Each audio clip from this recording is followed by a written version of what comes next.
Pues muy buenas, amigos y amigas de Spanish Libertarian. A pesar del gobierno, y ya con esta coletilla ya he introducido un poco quién tenemos hoy aquí. Gracias por estar aquí. Como siempre, seguimos con las entrevistas con personas interesantes, con personas de diferentes perfiles y con personas a poder ser de gran altura intelectual, como es el invitado de hoy, catedrático, doctor y catedrático en Ciencias Económicas por la Universidad Complutense de Madrid, Carlos Rodríguez Baum. Carlos, ¿cómo estás?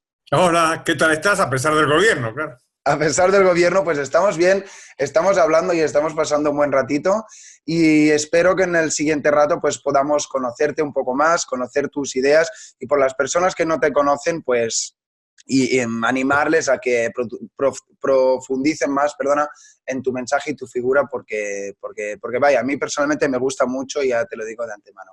Gracias. Como no quiero hablar demasiado y tú eres el centro de esta entrevista, vamos a empezar. Si te has visto otras entrevistas, ya sabes cómo empezamos. La primera pregunta es que te definas a ti mismo. ¿Quién es Carlos Rodríguez Brown? Como venimos, si quieres, háblanos de tu trayectoria profesional y a partir de ahí vamos hablando de varios temas. Así que cuando quieras. Pues mira, siempre es difícil definirse uno mismo, ¿no? O sea que quizá la cosa más, la forma más, más fría sería que uno es lo que hace.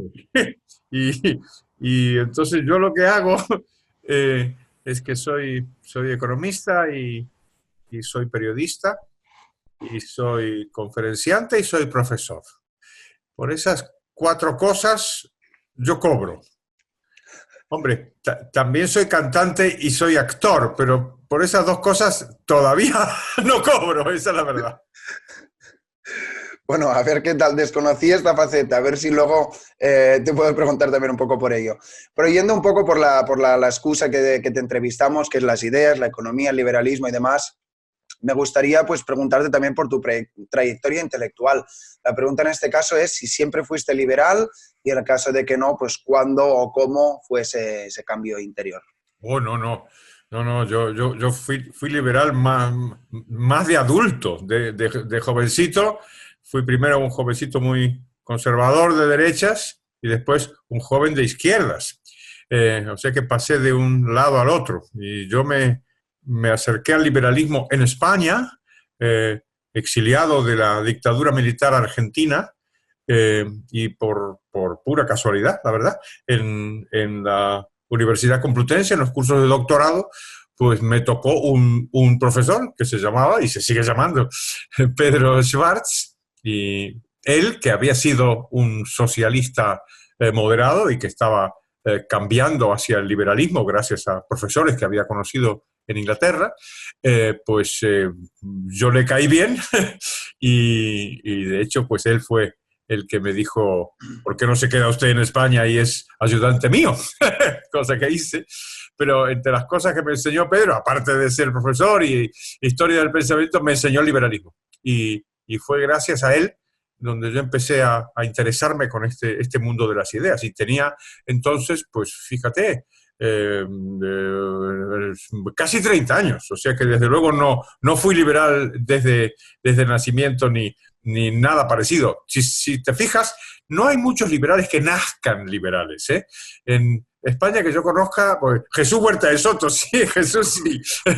Pura Pero cepa. no te creas que hay muchos. Y si vas por ahí, y si miras por el mundo, vas a ver que hay muchos grandísimos liberales que no lo fueron de joven, como decía, Popper, Hayek, o Buchanan, o pues, Thomas Sowell, en fin, muchísimos.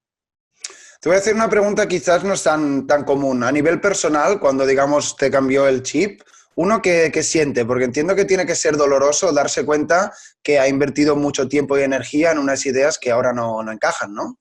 Pues mira, eso es una forma de verlo, pero yo lo veía de otra forma. Lo veía como que había hecho un aprendizaje, ¿no?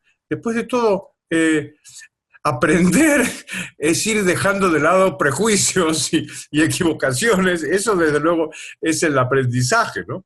Y yo no lo veía con desilusión.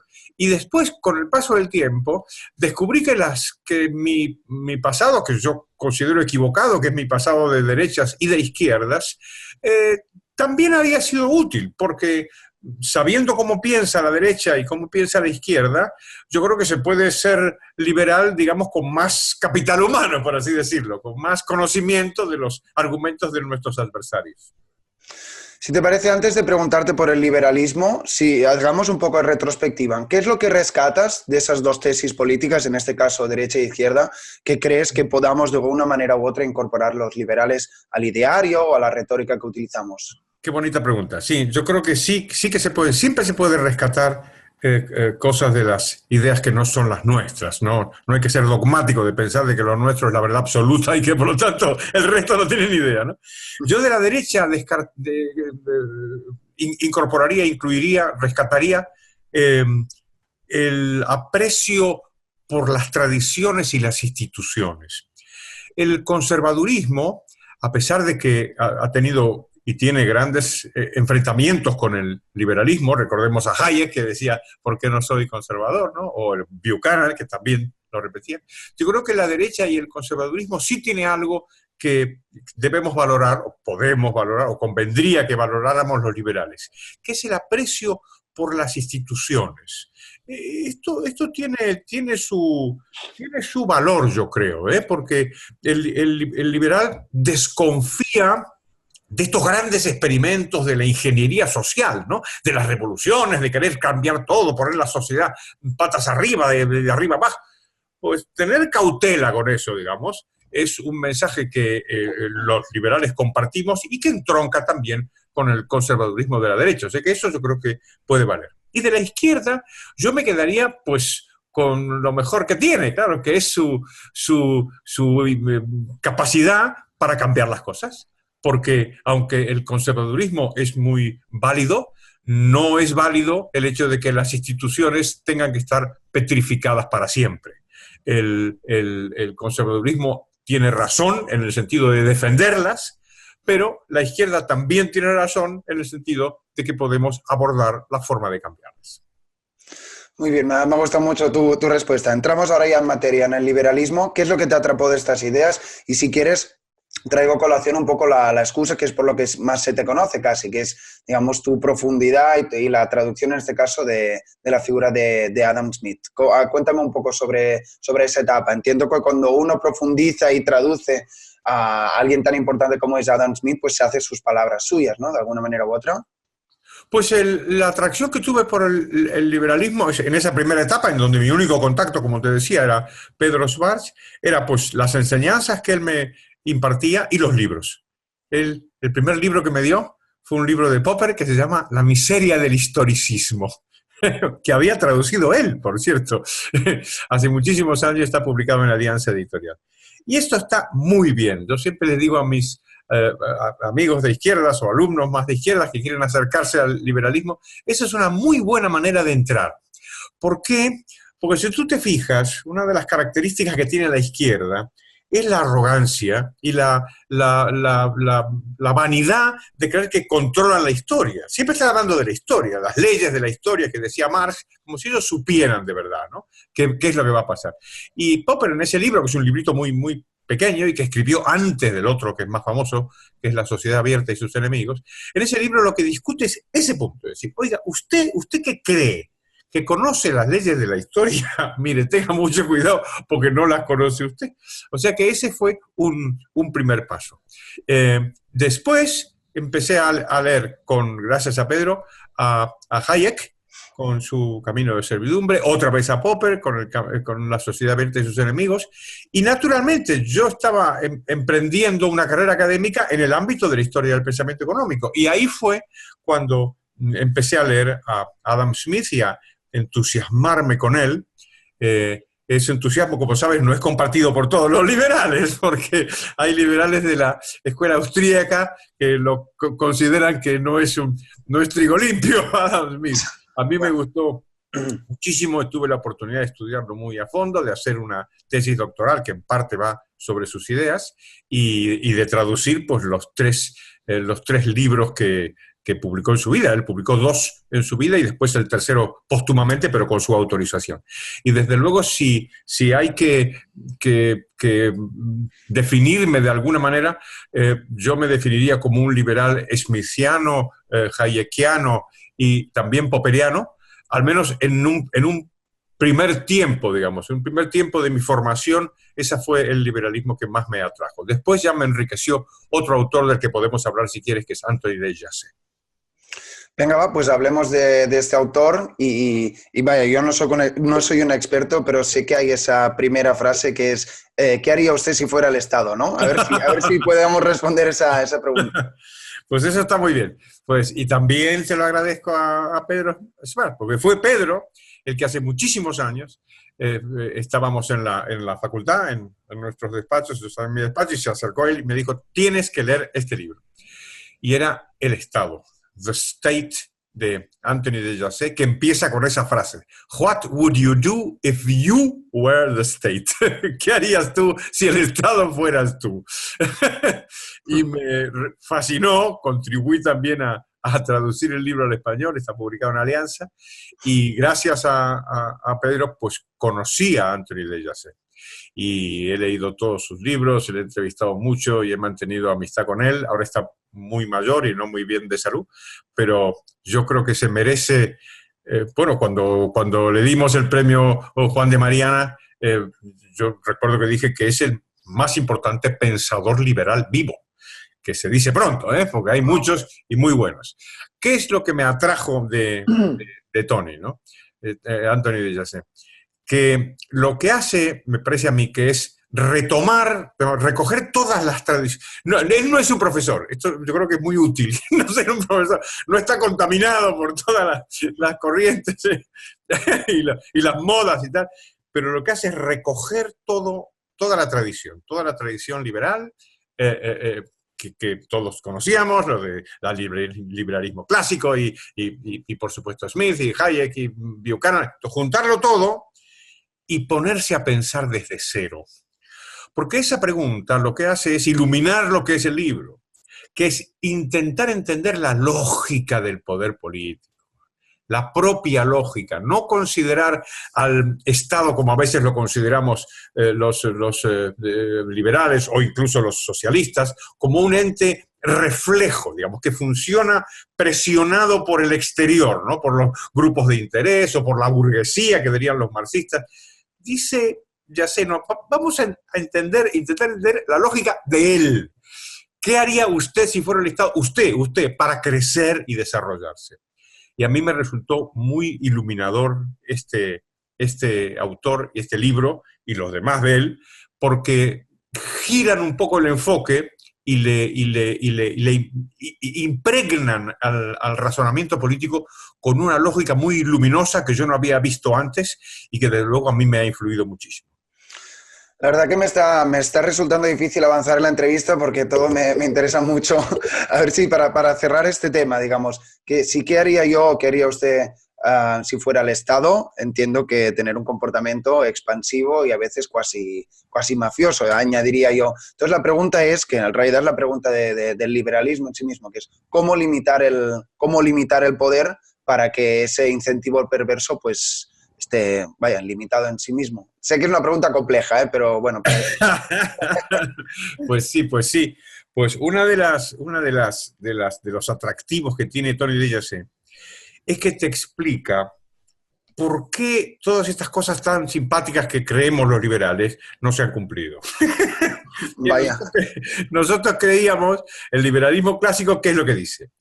Pues que el Estado se le restringe pues con un marco institucional, y por eso el liberalismo clásico tiene en su fundamento, digamos, las constituciones. En la Constitución, la ley suprema de los Estados, todo el objetivo de las constituciones es limitar el poder del Estado. Este es el liberalismo clásico, y siempre se ha creído que esto es así, y que esto funciona así, y que el Estado se lo limita constitucionalmente.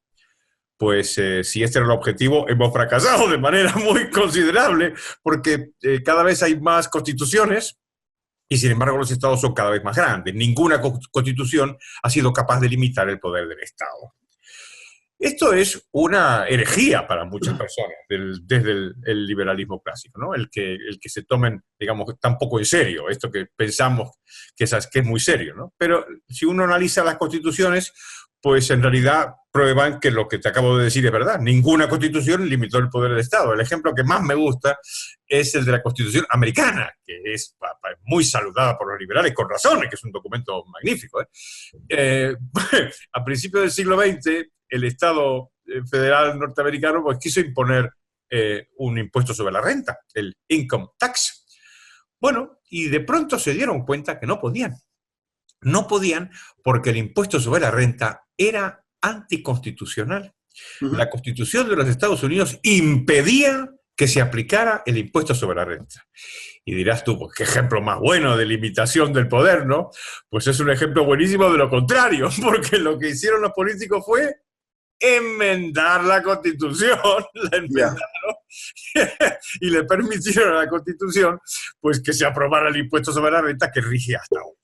Y así ha sido con todas las constituciones. Es más, a medida que avanzaron los años, las constituciones no solo probaron que no eran un límite para la expansión del poder político, sino que más bien probaron lo contrario. Sí, probaron ser un alimento del poder político. Un ejemplo muy notable es la nuestra Constitución, que tiene ya 40 años y que nos resulta muy simpática por muchas de las cosas que dice, ha sido el fundamento de un crecimiento extraordinario de la coacción política y legislativa y la violación de los derechos de los ciudadanos. Entonces, un tipo como Anthony de Jazet te dice, oiga, pues olvídese usted de eso, hay que buscar otra cosa, hay que buscar analizar la lógica de este poder, analizar la democracia, intentar explicar por qué la democracia, que se supone que es permitir que el pueblo elija libremente, se convierte en justo lo contrario, en donde solamente podemos elegir a los que mandan, y una vez que hacemos eso, ya cada vez podemos elegir menos, porque los impuestos son cada vez más altos, las regulaciones, los controles, las prohibiciones y un crecimiento espectacular del Estado, tan espectacular que era inconcebible para la tradición política anterior. Es decir, es que Adam Smith llegó a decir que si un Estado le quita a la gente la tercera parte de la cosecha, digamos, o una presión fiscal del 33% del PIB, el pueblo tiene derecho a levantarse y a derrocar al rey y a matarlo. Claro. Y en Camino de Servidumbre de 1944, Hayek analiza las finanzas de la economía nazi y dice que el gasto público en la economía nazi era del 50%, era la mitad de la renta nacional. Y dice Hayek, claro, es que era una dictadura. Pues no, mire, no, no. La lógica del poder político, que diría Anthony de Jazet, a través de mecanismos redistribuidores que legitiman el poder, ha conseguido ese nivel de presión fiscal que tenían los nazis en sistemas democráticos supuestamente liberales. Entonces entiendo, para cerrar eso, que no hay fórmula mágica, es decir, es que entiendo tu diagnóstico, pero entiendo que no hay solución, o no hay solución fácil, quizás. Desde luego que no la hay, mientras no la haya, no hay un cambio en el mundo de las ideas. Por eso hay que desconfiar de quienes piensan que la libertad se consigue mediante atajos, hay un partido liberal, pues votemos a un partido liberal y entonces ya vamos a ser libres. Esto es muy simplista, ¿no? Si no hay un cambio profundo en las ideas de las personas, el liberalismo nunca va a acceder a este estado en donde la sociedad pues es una sociedad civil y no política, y en donde los impuestos son, no sé, el 5% de la renta o el 10% del PIB en lugar del 40% o el 50% que son ahora. Bueno, Carlos, pues me va muy bien tu reflexión, porque en el fondo esa es la idea que estoy intentando hacer con este canal, que es, digamos, dar ideas y un poco ir cambiando mente por mente. Si te parece, pasamos a otro bloque. En muchas de tus charlas, pues tú rompes mitos y falacias. Si te parece, intentaré que hagas una respuesta corta. Yo te diré una frase y tú me respondes lo que, digamos... La respuesta a la típica falacia. La primera sería: la economía es un juego de suma cero, que hemos oído tantas veces. ¿Qué es lo que tienes que decir al respecto? Pues ese es un clásico, es la idea de que si una persona gana, otra persona pierde. Pues lo que habría que decir es que si esto fuera verdad, los seres humanos jamás habríamos progresado y seguiríamos en las cavernas, puesto que si la ganancia de uno es la pérdida de otro, la comunidad en su conjunto jamás habría progresado y evidentemente lo ha hecho. También en la misma dirección, algo que hemos oído muchas veces. Si el empresario se hace más rico, el trabajador se empobrece y bajan los salarios y demás. ¿Qué hay de verdad y qué de mentira en eso? Pues eso sería el equivalente en el caso empresarial del juego de la suma cero, y es manifiestamente falso por el mismo motivo. A lo largo de la historia, lo que ha sucedido es que han aumentado los beneficios empresariales y al mismo tiempo también han aumentado los salarios y el bienestar de los trabajadores. No hay ninguna incompatibilidad entre ambos. Otro de los temas muy controvertidos también es el tema de la desigualdad. Muchas veces pensamos o concebimos la desigualdad como algo malo y muchas personas piensan que la igualdad es un fin legítimo al que llegar. ¿Qué es lo que tienes que decir al respecto? Los enemigos de la libertad se han apropiado de la idea de la igualdad. La bandera de la igualdad es una bandera liberal, no es una bandera socialista, porque los liberales son los que acuñan la noción extraordinaria de la igualdad ante la ley. Eso es la única igualdad que es compatible con la libertad de los ciudadanos y está asociada con esa bellísima imagen de la justicia. Primero, bellísima porque es una señora, es bastante bueno eso, que sea una mujer, ¿no? Tiene una balanza para ser equilibrada, tiene una espada porque tiene que ser firme, pero tiene una venda delante de los ojos, no tiene que vernos. Esa es la igualdad ante la ley. Los socialistas han pervertido esta noción. Cuando digo socialista digo antiliberal en general, digo en el sentido hayekiano de los socialistas de todos los partidos. Han pervertido esta noción y han convertido la igualdad ante la ley en la igualdad mediante la ley, en donde la justicia tiene que quitarse la venda, tiene que mirarnos y tiene que usar la espada para hacernos iguales a la fuerza, igualarnos a la fuerza. Y de ahí viene la gran trampa que ha explotado en las últimas décadas, sobre todo tras la caída del muro de Berlín, de que ahora hay que luchar contra las desigualdades. Gran bandera de los socialistas. Entonces, lo que hay que decir a eso es, ojo, vamos a ver cuáles, porque el hecho de que mi vecina sea cada día más rica que yo, pues yo no entiendo por qué eso es malo. A mí me parece que está bien. Esa desigualdad no tiene absolutamente nada de malo. La desigualdad mala es si mi vecina se hace cada vez más rica robándome. Entonces sí, claro, esa desigualdad, esa no se puede admitir, porque esa es violar los derechos. En este caso, el derecho de mi propiedad, de mi cartera, que me roba mi vecina. Pero mi vecina es una santa, no roba nada y se ha hecho rica por su esfuerzo y su mérito. Eso no tiene nada de malo. Por lo cual, cuando nos digan que la desigualdad es mala, digo, vamos a ver, la desigualdad que es fruto de la coacción, del fraude, de la estafa, de los impuestos, de los estados cada vez más grandes, por supuesto que es mala. Claro que hay que luchar contra esa desigualdad. Pero no este camelo que habitualmente se interpreta de decir que como hay gente rica, pues entonces esto es un problema. No lo es. Otra de las proclamas que escuchamos mucho es que la globalización es mala, que el mundo cada vez es más pobre, pero bueno, añado yo, si me permites, que uno mira los datos y no nos dicen eso. Entonces, ¿por qué hay esa preconcepción de que la globalización es mala y que el comercio internacional empobrece también a los otros países? Porque hay una vieja tradición antiliberal, es decir, no es casualidad que el antiliberalismo esté muy extendido. Los errores del socialismo son muy extendidos y son muy antiguos. Ahí el libro de Hayek, La fatal arrogancia, puede servir para estudiar el remotísimo origen de las ideas antiliberales, del temor al comercio, de pensar que lo mejor es la autarquía, del recelo al extranjero, de las fronteras cerradas, en fin. Todo eso tiene una larga tradición desde Esparta o los sumerios o donde tú quieras remontarte. O sea que esto es normal.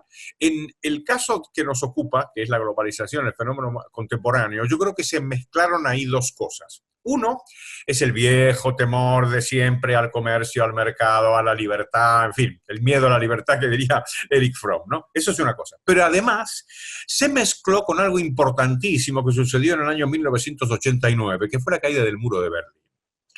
Si tú no miras con algo de perspectiva la caída del muro de Berlín, fue notable lo que sucedió, porque, claro, lo que uno en principio pensaría que debería haber sucedido es que se debería haber agotado el champán del planeta. Quiero decir, estaba cayendo, derrumbándose el sistema más criminal que nunca haya sido perpetrado contra los trabajadores en toda la historia de la humanidad. Y sin embargo no pasó eso. El poder intelectual de las ideas antiliberales es tan extraordinario que la globalización, que debía ser una fiesta, se convirtió en una amenaza. Y todo el mundo salió a decir, ¡oh, qué barbaridad! Viene la globalización como si viniera una amenaza. Claro, y unas pocas voces dijimos que no, mire, no, lo que viene es maravilloso, entre otras cosas, porque ha dejado atrás esta tiranía. La última de esta sección que me he inventado contigo de Rompiendo Mitos, es una pregunta que es, ¿qué es el neoliberalismo? Escuchamos por todos los sitios, en los diarios, en la radio, neoliberalismo. Tengo un liberal pura cepa, pedigrí delante mío, tengo que preguntártelo. El neoliberalismo tiene una curiosa acepción, y es que en realidad quiere decir dos cosas. Y las dos cosas que quieren decir convierten al prefijo neo en completamente inútil y prescindible. Porque el neoliberalismo, uno, significa a veces el liberalismo de toda la vida. Es decir, libertades civiles, libertades políticas, derecho de propiedad, contratos voluntarios, Estado limitado. El liberalismo de siempre. Si es el liberalismo de siempre, ¿por qué le ponen neo? ¿No? Esa es una. Por cierto, una pequeña nota aquí. Es curioso que los socialistas, que no hacen nada más que cambiar de opinión todo el tiempo y meter y subir, bajar banderas y no sé qué, nos acusen de cambiarnos a los liberales, que seguimos defendiendo la propiedad privada, los contratos, en fin, lo de siempre. Bueno, una acepción es esa. El neoliberalismo es simplemente liberalismo. Y después hay otra acepción. Y es que el neoliberalismo significa cualquier cosa.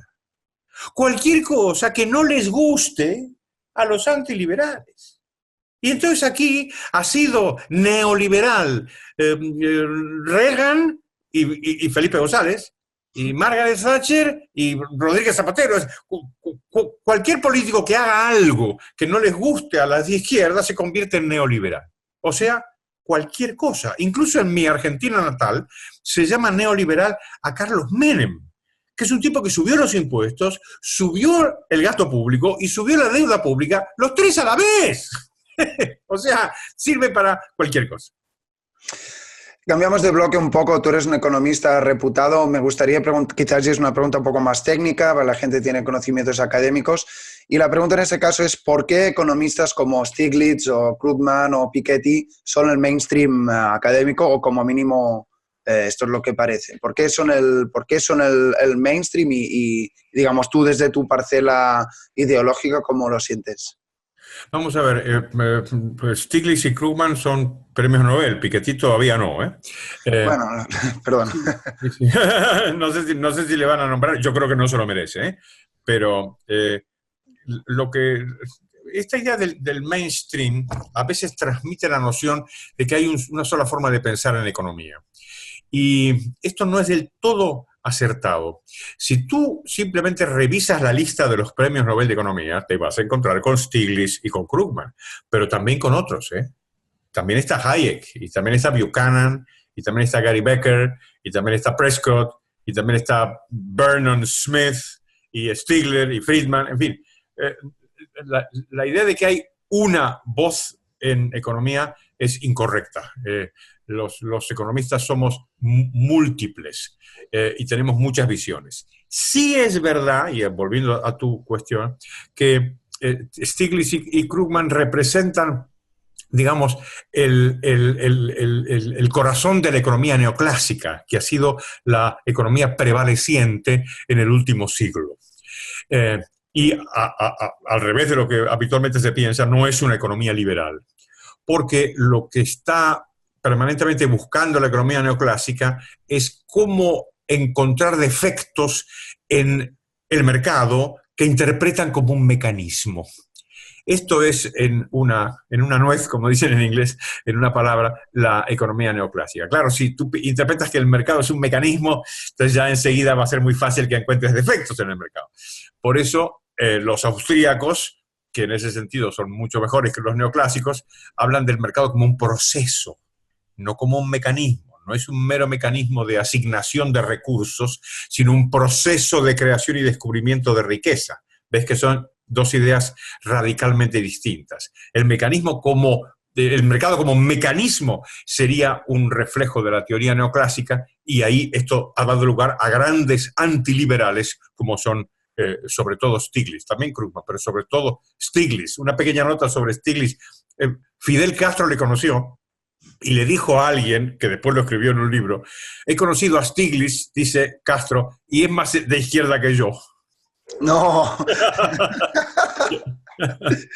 Bueno, Carlos, van pasando los minutos, no te quiero quitar mucho tiempo. Te haré una pregunta que a veces hago en este canal, porque como te he dicho antes, pues no tenemos tanto tiempo para profundizar, sino que quiero hacer pinceladas de varios temas.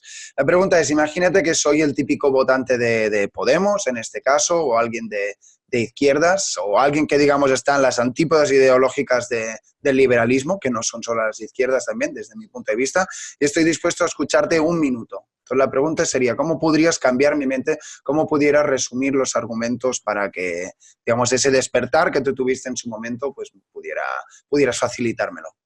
Pues yo recordaría a Karl Popper, uno de los grandes liberales del siglo XX, que fue comunista, fue miembro del Partido Comunista. Y yo le pregunté una vez, ¿y por qué se hizo usted comunista y por qué dejó de serlo? Y me dijo, me hice comunista porque pensé que era una obligación moral. Punto muy importante, porque la izquierda siempre tiene esta primacía, es que se creen mejores que los demás. Punto uno. Y después le pregunté a Popper, oiga, ¿y por qué dejó de ser usted comunista? Y me dijo, es que descubrí que los comunistas eran muy mentirosos. Y este segundo punto yo también lo haría si intentara convencer a un podemita, y es que intentara ver la enorme diferencia que hay entre lo que el socialismo dice que hace y el socialismo hace en realidad.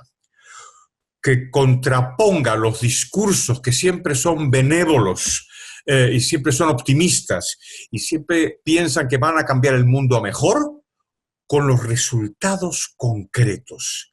Que miren los resultados concretos de todas las aplicaciones, de todas las ideas antiliberales.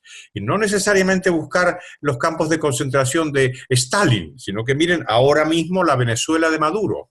Que piensen por qué es que las mujeres pues no tienen las compresas que necesitan. Dios santo, que tienen que ir corriendo al supermercado porque se acaban las compresas. ¿Tá? Eso es porque aplican el socialismo. Entonces yo buscaría por ese lado intentar convencer.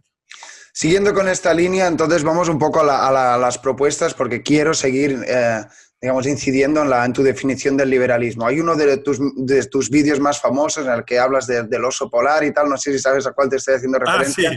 Que dices que el liberalismo es que dejarte en paz. Entonces esta frase, para quien no entiende estas ideas, te puede sorprender un poco. ¿La podrías desarrollar? Pues sí. Lo digo y lo digo muy a propósito, porque todo el antiliberalismo estriba en lo contrario. Todo el antiliberalismo estriba en que no te voy a dejar en paz y que voy a hacer lo que es mejor para ti. Te voy a quitar el dinero, te voy a recortar la libertad, voy a suprimir tu responsabilidad, todo por tu bien. Como esto es falso, y como las personas que piensan un poco enseguida se dan cuenta de que es falso, como las personas enseguida piensan y se dan cuenta de que son ellas, cada persona, la que mejor sabe lo que se ajusta a sus intereses, ese primer punto me parece que es el punto de partida para que acto seguido digas, oiga, si resulta que yo soy dueña de mi destino como persona, oiga, ¿usted quién es? ¿Usted quién es para venir aquí a meterse conmigo? ¿Por qué no me deja usted en paz? Bueno, muy simple, pero muy bien definido. Para terminar ya la entrevista, te agradezco tu disponibilidad, la verdad que me lo está pasando muy bien. Hemos empezado preguntándote preguntas personales y terminamos así. Tengo dos más. La primera es quizás algo un poco más anecdótico, que si algo sorprende de tu figura es tu sentido del humor. Siempre lo hemos visto en esta entrevista, siempre estás riendo, siempre utilizas un tono muy fino, tus buenos días a pesar del gobierno y demás. ¿Desde cuándo eres así o por qué utilizas esta herramienta en la comunicación? Eso sí que no he cambiado en absoluto. Desde pequeño, pues esto del sentido del humor siempre me ha gustado. Y cuando, de pequeño, que sí que leía los libros de Guillermo Brown, de esta famosa escritora inglesa, Richmal Crompton, y mi madre siempre me decía, pero yo no sé qué estás haciendo en tu habitación leyendo, porque te oigo reír a carcajadas. Sí. O sea que eso empezó. Y después he continuado en eso, primero porque me gusta, esto es natural en mí, o sea que no lo he aprendido, salvo del el ambiente que había en mi casa y el culto que había a la literatura y al sentido del humor también. Lo he cultivado por otra razón. Y es que si te fijas, los antiliberales son muy serios. Siempre están con graves problemas, dicen que el mundo es horrible, porque claro, el mundo tiene que ser horrible y todo tiene que ir muy mal para que te quiten a ti la libertad y el dinero, claro. Y la cosa va más o menos bien, no tienen muchos argumentos, pero si de pronto mañana resulta que se van a descongelar los polos y va a subir la temperatura, el nivel del agua, y el Guadalquivir se va a llevar flotando a la Giralda hasta el mar, pues entonces, claro, se te desarma toda tu capacidad de resistencia, ¿no? Y si te fijas, los grandes popes intelectuales tan respetados por el mundo y tal, generalmente son bastante tristones y bastante aburridos. Y entonces ahí me pareció que lo del sentido del humor, además, tenía una justificación liberal que le añadía algo a su natural atractivo. Muy bien, bueno, me encanta ese punto positivo y también hacia la vida, que vaya, me gusta esa actitud. La última pregunta ahora sí es que nos dieras algún tipo de consejo. Tú has cambiado de opinión a lo largo de la vida, como has dicho, tienes una gran formación académica, has escrito libros, los has traducido. ¿Qué consejo darías a algún joven que pueda tener un perfil similar al tuyo que esté empezando? Pues primero que no tengo una gran formación académica ni me reconozco en absoluto en esta especie de retrato adornado que has hecho sobre mí. Oye, bueno, eres catedrático, poca broma. Uy, como si no hubiera catedráticos mentecatos, no voy a dar nombres. Okay. Si alguien quiere hacer esto que yo hago, que es tener como el Dr. Jekyll, tener una doble vida, digamos, una vida académica y una vida periodística, yo diría que el consejo fundamental sería, por un lado, la modestia. Esto siempre es un buen consejo para cualquier cosa. Y segundo, que no, a ver, ¿cómo te lo diría? Que no mezclara las cosas. Hay muchos profesores que se creen, por ejemplo, que como saben hablar y dar clase, entonces ya saben hablar por la radio. No, son técnicas distintas. O profesores que como han escrito libros creen que saben escribir un artículo de periódico. No, son cosas distintas, son lenguajes distintos, son aproximaciones distintas, ¿eh? Un profesor es un profesor, un periodista es un periodista y no debería mezclar las dos cosas. Un periodista puede dar conferencias, pero no por eso va a ser un académico. Funcionan con reglas distintas, para que te des una idea. Un artículo de periódico yo lo puedo escribir en un par de horas, a veces menos. En cambio, un artículo académico me puede llevar un par de años, o a veces más, y tiene 10 páginas o 15 páginas. Funciona de manera distinta. Y por último, yo le diría que en ambos casos, vinculado con el tema de la modestia, lo que hay que hacer es intentar pensar lo que necesita el prójimo. ¿Sí? ¿Qué necesitan los demás? Hay que tener una actitud de mercado. Es decir, ¿qué es lo que le falta a usted, señora, y que yo le puedo dar y que le pueda servir? No al revés, ¿eh? No pensar que yo me voy a servir de usted, señora, para que me escuche por la radio o que compre mis libros o mis ensayos. No, es al revés. Yo tengo que pensar lo que a usted le puede gustar, a usted le puede interesar e intentar servirle todo lo posible. Bueno, Carlos, food for thought, que dicen los ingleses. Muy, muy buenos estos consejos. Te puedo decir que en mi vida privada también utilizo parte de eso, digamos, con la idea de siempre servir y dar valor a los demás. Y también incluso es esa la idea de hacer estas entrevistas. Pues se me han terminado las preguntas, llevamos como 40 minutos hablando. No sé si quieres añadir algo. Pues nada, que muchísimas gracias y que ha sido un placer.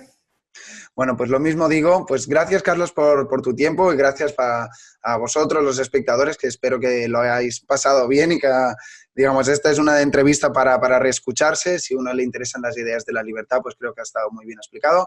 Recordad de darle al like, suscribirse o si no, pues dejáis algo en Patreon Y como siempre, pues aquí estamos y ya dejaremos algunos de los links de Carlos para quien quiera profundizar más. Carlos, gracias por todo y hasta la próxima. Un abrazo. Chao.